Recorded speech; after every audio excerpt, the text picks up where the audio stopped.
Siswa-siswi di Kabupaten Ogan Ilir resmi mengakhiri proses belajar mengajar tahun pelajaran 2021-2022, ditandai dengan pembagian hasil belajar yang dilakukan di seluruh sekolah di Ogan Ilir, Jumat 24 Juni.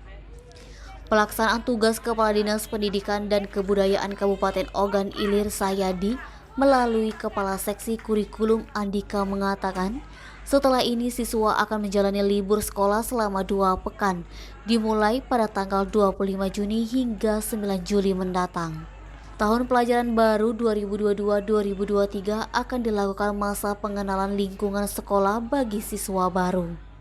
Pelaksanaan MPLS dilakukan 3 hari yakni 11-13 Juli 2022 mendatang.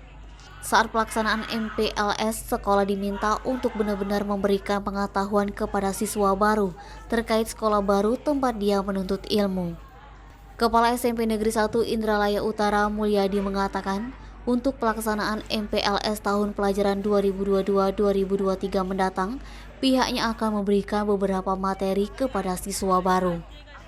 Antara lain materi penanaman karakter, pengenalan warga sekolah, pengenalan lingkungan sekolah, serta memperkenalkan tata tertib sekolah kepada siswa baru.